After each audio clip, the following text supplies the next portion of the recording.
കൂടുതൽ വാർത്തകളും വീഡിയോകളും കാണാൻ ഈ ചാനൽ സബ്സ്ക്രൈബ് ചെയ്യുക. കൂടെ ബെൽ ബട്ടൺ അമർത്തുക.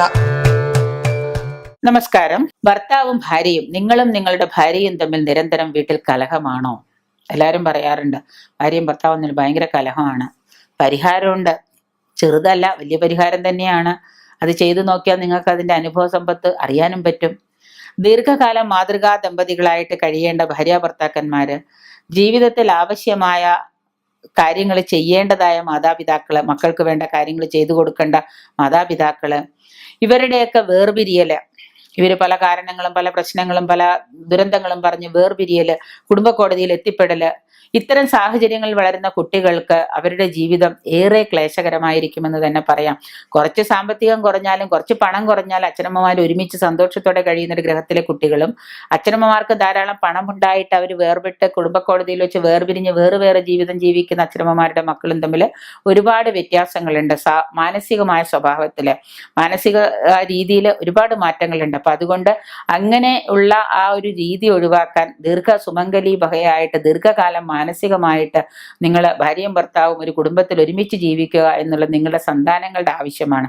അപ്പൊ അതുകൊണ്ട് ഏറെ മനക്ലേശം അനുഭവിക്കുന്നതും നിങ്ങളുടെ കുട്ടികളാണ്. അച്ഛനുമായിട്ട് വഴക്കടിക്കുന്നു എന്നും മദ്യപിച്ച് വന്ന് വഴക്കടിക്കുന്ന അച്ഛൻ അതിനുവേണ്ടി കരയുകയും അച്ഛന്റെ തല്ലുകൊള്ളുകയും ചെയ്യുന്ന അമ്മ, അച്ഛൻ എന്ത് പറഞ്ഞാലും കേൾക്കാത്ത അമ്മ എന്ത് പറഞ്ഞാലും അനുസരിക്കാത്ത അച്ഛൻ, മക്കളോട് സ്നേഹം കാണിക്കാത്ത അച്ഛൻ, കള്ളു കുടിച്ചു കഴിഞ്ഞാൽ അല്ലെങ്കിൽ മദ്യപാനം കഴിഞ്ഞാൽ എല്ലാം മറന്നുപോകുന്ന അച്ഛൻ, ഇങ്ങനെയുള്ള ഈ അവസ്ഥകളൊക്കെ കുടുംബത്തില് പല പ്രശ്നങ്ങളും സൃഷ്ടിക്കുന്നുണ്ട്.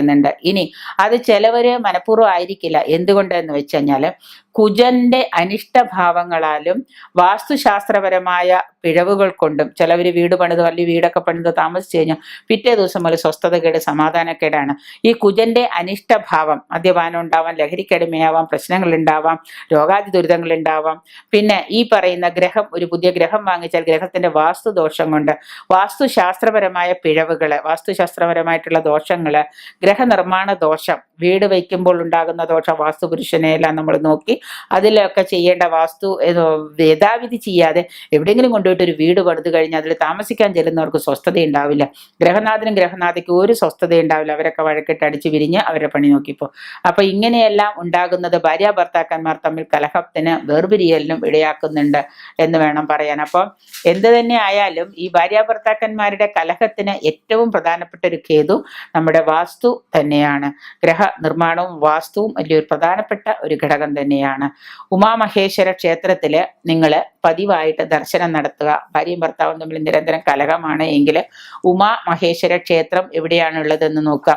എല്ലാ ദിവസവും പോകാൻ പറ്റുന്നില്ലെങ്കിൽ മാസത്തിൽ ഏതെങ്കിലും ഒരു ഭർത്താവിൻ്റെയോ ഭാര്യയുടെയോ പക്കപ്പിറന്നാളുകളിലെങ്കിലും നിങ്ങൾ ഉമാമഹേശ്വര ക്ഷേത്രത്തിൽ പതിവായിട്ട് ദർശനം നടത്തി പരമേശ്വര ധ്യാനം ജപിക്കുക. പരമേശ്വര ധ്യാനം നമുക്ക് നിരന്തരമായിട്ട് ജപിക്കുന്നത് വളരെ നല്ലതാണ്.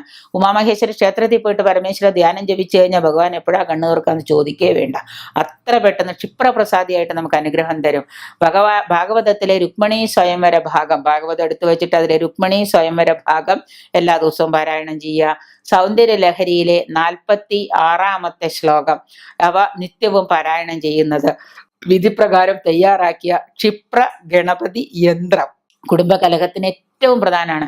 ക്ഷിപ്ര ഗണപതി യന്ത്രം ധരിക്കുന്നത് ഭാര്യാഭർത്തൃ കലഹം ഒഴിവാക്കാൻ സഹായകമാണ്. അപ്പോൾ ഇങ്ങനെയുള്ള കാര്യങ്ങളൊക്കെ നിങ്ങൾ ചെയ്യുന്നതും യഥാവിധി ആയിരിക്കണം. ഈ പറയുന്ന കാര്യങ്ങൾ, യന്ത്രം എഴുതുന്നത് യഥാവിധി ആയിരിക്കണം. യന്ത്രം യഥാവിധി ഭാര്യയുടെയും ഭർത്താവിൻ്റെയും പേര് കൂട്ടി അത് എഴുതി നമ്മൾ ശരീരത്തിൽ ധരിച്ചു കഴിഞ്ഞാൽ 90 ദിവസം കഴിയുമ്പോഴത്തേക്കും അതിന് മാറ്റങ്ങൾ വരും. അപ്പോൾ ക്ഷിപ്ര ഗണപതി യന്ത്രം ധരിക്കുന്നതും ഈ പറയുന്ന രീതിയിലുള്ള സൗന്ദര്യ ലഹരിയിലെ 46-ാമത്തെ ശ്ലോകം നിരന്തരം പാരായണം ചെയ്യുന്നതും ഭാഗവതത്തിലെ രുക്മിണി സ്വയംവര ഭാഗം പാരായണം ചെയ്യുന്നതൊക്കെ കുടുംബകലഹത്തിലെ ഭാര്യാഭർത്താക്കന്മാർ തമ്മിലുള്ള കുടുംബകലഹത്തിന് അത്യുത്തമമാണ്.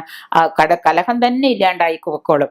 അപ്പൊ അത് പിന്നെയും ചെറിയ ചെറിയ ടിപ്സുകളൊക്കെ ഉണ്ട്. എന്നാലും ഇത് നിങ്ങളൊന്ന് പരീക്ഷിച്ച് നോക്കുക. കുടുംബത്തിൽ കലഹം ഒഴിവാക്കാനും നിങ്ങളൊന്ന് പരീക്ഷിച്ച് നോക്കുക. പുരുഷന്മാർ ചെയ്യാൻ ബുദ്ധിമുട്ടായിരിക്കും, ചിലപ്പോൾ സ്ത്രീകൾ ചെയ്യും. ഒരിക്കൽ എന്നെ വിളിച്ചിട്ട് ഒരു ഭർത്താവ്, ദുബായിൽ നിന്ന് വിളിച്ചിട്ട് ഒരാൾ ചോദിച്ചു, നിങ്ങൾ ഭർത്താക്കന്മാരെ ഇഷ്ടപ്പെടാനും ഭർത്താക്കന്മാരെ സ്നേഹിക്കാനുള്ള മന്ത്രം ഇട്ടിരുന്നല്ലോ, ഭാര്യമാരെ സ്നേഹിക്കാനും ഭാര്യമാരെ സ്നേഹിക്കാനുള്ള മന്ത്രം ഉണ്ടോ? ഞാൻ പറഞ്ഞു, ഭർത്താക്കന്മാർക്ക് പറ്റിയ മന്ത്രമൊക്കെ തരാം, പക്ഷെ നിങ്ങളത് യഥാവിധി നിങ്ങൾ ചെയ്യൂ.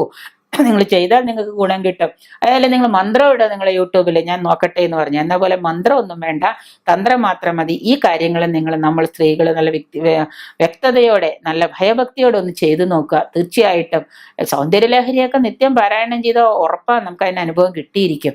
അപ്പൊ അതുകൊണ്ട് അത് ചെയ്തു നോക്കുക. തീർച്ചയായിട്ടും കുടുംബത്തിൽ കലഹങ്ങളൊക്കെ മാറി ഒരു എന്താ പറയുക, ഒരു ഐശ്വര്യവും സമ്പത്തും അനുഗ്രഹവും ഒക്കെ നിർബന്ധമായിട്ട് വന്നിട്ടുണ്ടാവും.